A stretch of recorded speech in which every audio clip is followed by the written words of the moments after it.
임종 주념 왕생성불 제1부 임종시 알아야 할 사항 법문을 여는 개송 인광대사 중생의 일념 심성은 부처님과 동일하나 미혹하여 등지었기에 쉬지 않고 윤회하니 열애세존 자비심의 근기 따라 설법하여 두루 중생 길을 나서 고향집에 돌아가네. 어찌할까 모든 존재의 근성은 같지 않아 출격장부 아니고는 세속 벗기 어렵구나.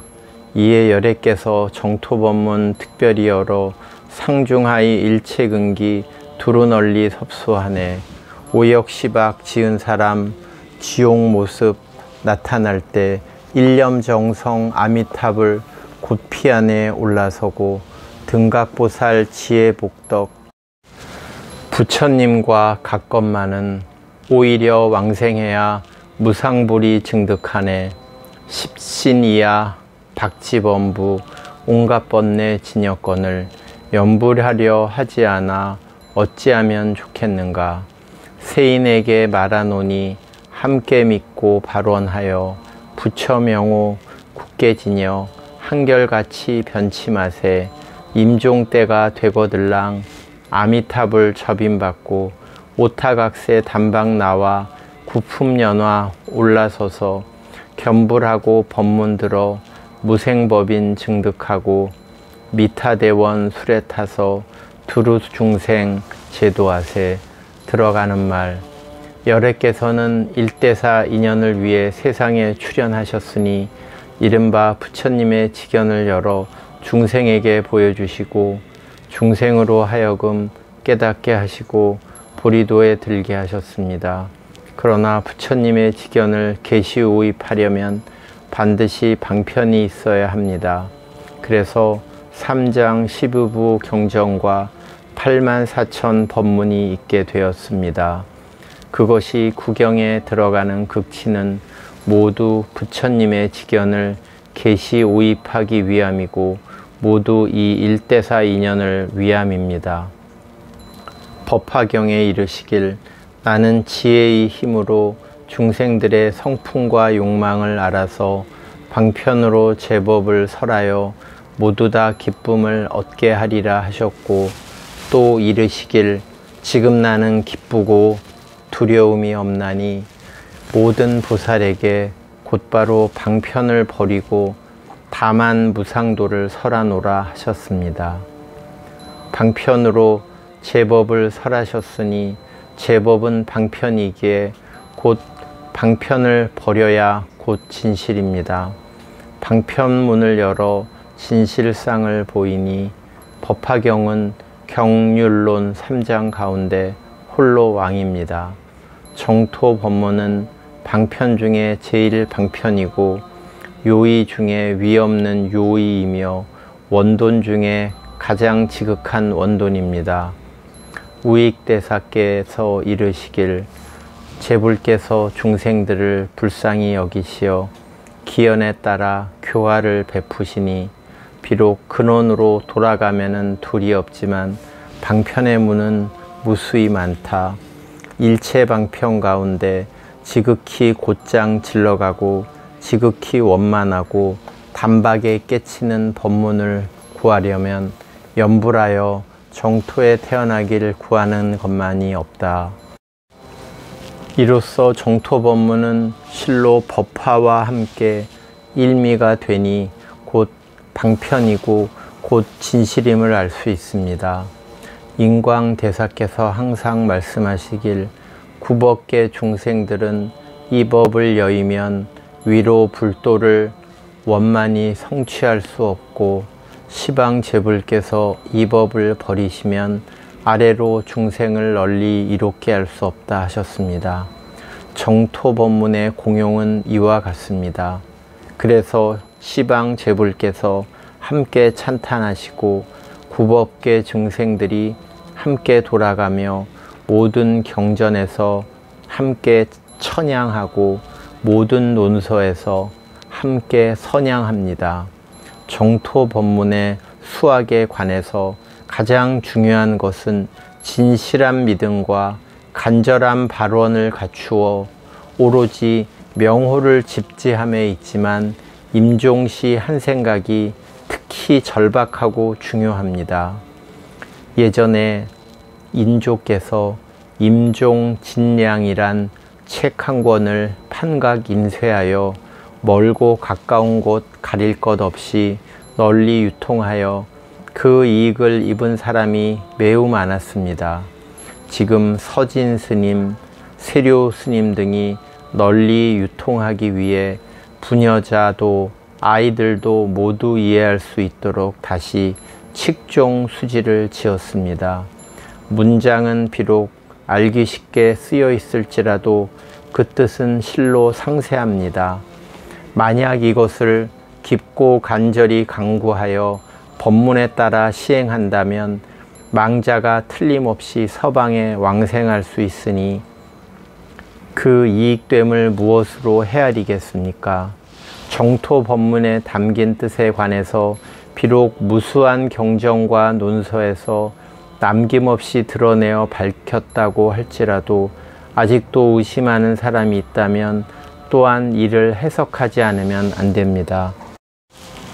첫째, 어떤 사람은 염불할 때 6자 위대한 명호인 나무아미타불을 염하지 말고 마땅히 실상불을 염해야 한다고 합니다. 이는 미혹입니다. 무릇 실상이란 일체의 상을 여의고 일체의 법에 즉합니다.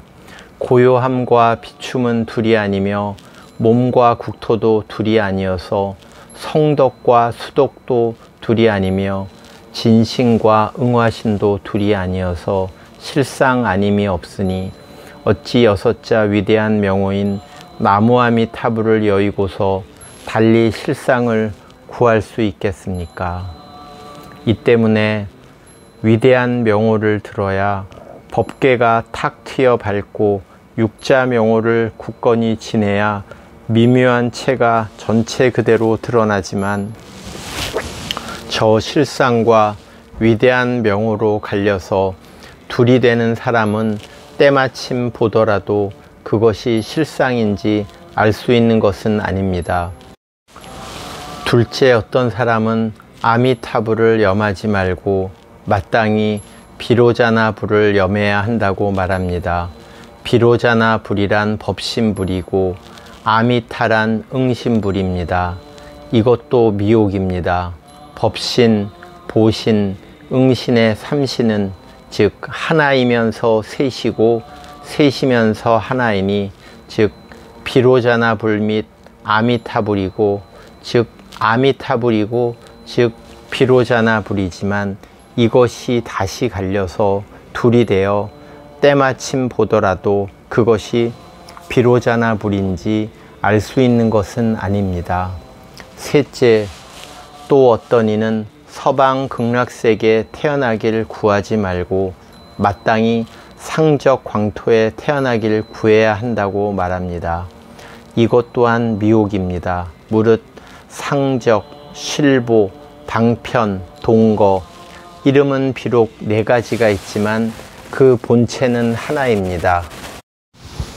아직 견사혹을 끊지 못하였다면 범성 동고토에 태어나고 이미 견사혹을 끊었다면 방편 유여토에 태어나며 무명을 끊었다면 실보 장엄토에 태어나서 적광을 부분적으로 증득합니다. 무명을 완전히 끊었다면 구경의 적광입니다. 또한 상적 광토는 태어남도 없고 태어나지 않음도 없으니 어찌 태어나기를 구하겠습니까? 저 번뇌장과 소지장을 끊고 진여본성을 증득하는 공덕수행과 진수의 차제 행위를 전체 그대로 살피지 못한다면 망령되이 적광으로 이 극락을 깨트리게 됩니다. 또 극락세계에서 범성이 함께 거하는 지금 이 자리가 적광임을 알지 못하고 망령되이 적광을 가지고 극락에 더한다면 또한 때마침 보더라도 그것이 적광인지 알 수 있는 것은 아닙니다. 넷째, 또한 어떤 이는 마음이 곧 국토이고 마음이 청정하면 국토 또한 청정하니 다만 자심의 극락에 태어나길 구하지 왜 타방의 극락에 태어나길 구하려는가 말합니다. 이것 또한 미혹입니다.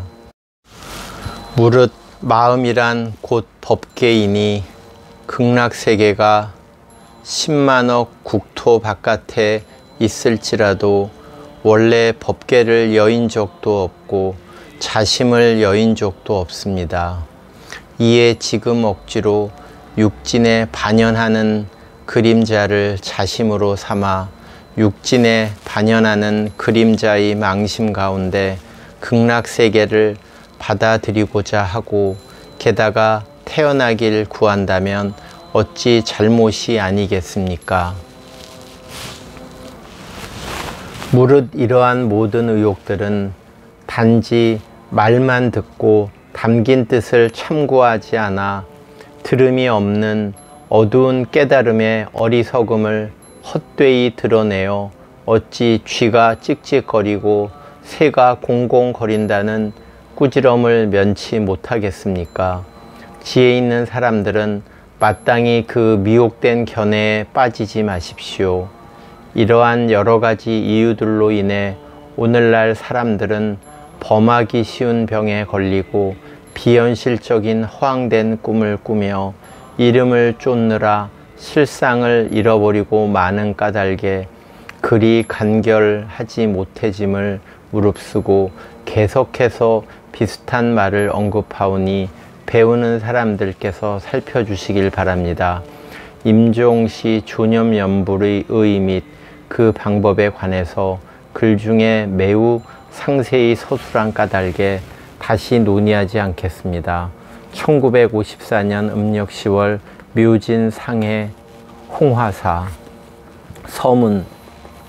세상에서 가장 슬프고 고통스러운 일로 죽음보다 더한 것은 없습니다.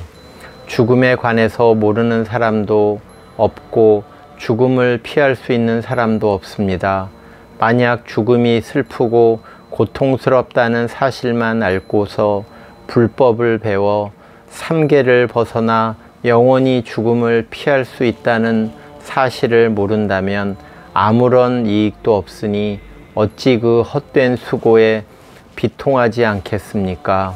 설사 법문을 구할 수 있어도 만약 근기에 맞지 않아 닦음은 있으나 증득은 없어 육도에서 윤회한다면 이 또한 아무런 이익도 없으니 어찌 그 헛된 수고에 비통하지 않겠습니까? 그래서 우리 부처님이신 석가모니 부처님께서는 3000년 전에 대집경 가운데 설명하시길 말법시대 수억 명의 사람들은 단지 자기 자신이 닦은 개정해의 힘에 의지에 수행하여 번뇌와 업과 미혹을 제거하고 성인의 자리인 도가를 증득할 수 있는 사람은 매우 적으니라. 단지 믿음을 내어 발언하고 연불하는 법문에 의지하고 동시에 아미타불 본원의 힘에 의지하여 서방 극락에 태어나길 구해야만 비로소 생사고해를 벗어날 수 있으리라 하셨습니다. 또한 연종 제13조이신 소주 영암사 인광대사께서 말씀하시길 구법계 중생들이 이 연불 법문을 여의면 불도를 원만히 성취하기 매우 어렵고 시방제불도 이 연불 법문을 없애고서 중생을 널리 이롭게 하기가 쉽지 않다 하셨습니다. 이렇듯 부처님과 조사께서 하염없는 자비심으로 우리들 말법시대 중생이 선근이 척박하고 지혜가 비루하기 짝이 없어 때를 알지 못하고 법문을 잘못 써서 닦아도 얻는 바가 없으며 헛되이 마음만 낭비하고 한평생 잘못되는 모습을 너무나 불쌍히 여기신 까닭에 이렇게 말씀하셨음을 마땅히 알아야 합니다. 믿음을 내어 발언하고 연불하는 정토 법문이야말로 온갖 근기를 두루 거두나니 출가인과 속인 남녀노소 총명한 이와 우둔하니 발심이 빠른 이와 늦으니 죄업이 가벼운 이와 무거운 이 등 갖가지 사람을 막론하고 만약 진실한 믿음과 간절한 발언을 갖추어 착실히 연불하면서 서방극락에 태어나길 구하여 몸이 다하도록 물러서지 않는 사람은 임종에 이르러 반드시 빠짐없이 부처님 본원의 가지력에 힘입어 접인을 받고 서방극락세계에 왕생할 것임을 알아야 합니다.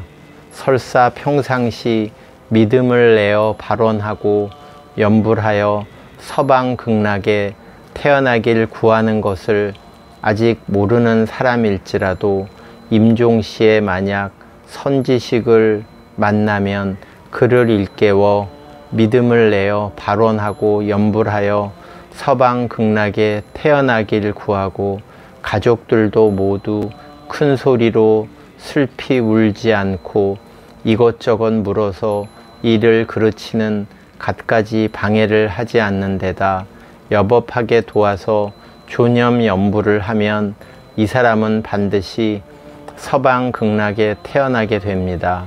서방극락에 왕생하는 관건은 비록 본인 자신이 최후의 일념을 주관할 수 있느냐에 달려 있을지라도 여법하게 조념 연불을 하는 것이 중요함을 알아야 합니다. 슬픕니다. 어찌 세상의 제가자들은 임종시 조념 연불하는 방법을 아직 제대로 이해하지 못하여 어리석게도 어떤 사람이 임종을 맞이할 때 그 가족들이 왕왕 조념 연불로서 망인의 식신이 서방극락세계로 거룩한 길로 왕생에 가도록 배웅하면 영원히 온갖 즐거움을 누림을 알지 못하고 오히려 큰 소리로 슬피 울부짖어 망인의 신식을 밀어 지옥, 악귀, 축생, 사막도에 떨어지게 하여 오랜 세월 고초를 받게 하렵니까? 그래서 서진 스님께서 자비심이 너무 간절하여 세상의 제가자들이 부처님 공부를 많이 하지 못해 임종시 조념하는 방법에 쇠를 금으로 만드는 미묘한 쓰임이 있음을 알지 못함을 불쌍히 여겨 곳곳을 다니며 선전하면서 목숨이 마칠 때임에 알아야 할 사항과 아울러 임종 조념단을 조직하여 조념하는 방법을 배우고 정업 행인, 정업을 닦는 수행인을 위해 임종시 서방극락세계에 왕생하는 일대사 인연을 어떻게 돕는지 설명하였습니다. 또한 임종 진량과 인생 최후의 일 두 책의 글에 담긴 뜻이 너무 깊어 쉽게 배울 수 없으므로 서진 법사 등께서 고덕의 임종 지보를 수집하여 일상적인 백화문으로 작성하여 학습 자료를 삼을 것을 제삼 당부하셨습니다. 부족한 배움으로 인해 고뇌하며 비록 몇 편의 원고를 수집하고 편집하여 겨우겨우 해냈습니다. 그러나 문장에 담긴 뜻에 오류가 있어 불법을 어지럽히고 중생을 그르쳐서 비록 선심이지만 오히려 큰 죄를 짓지는 않을까 매우 두렵습니다. 이 때문에 먼저 원고를 국내 저명한 고승대덕께 교정을 청한 후에야 비로소 감히 인쇄하였습니다. 각처에 같은 원을 세우신 연호둘께서 두루 기도해 주십시오. 이 글을 읽고서 문장력이 짧고 피로하다 싫어하지 마시길 바랍니다.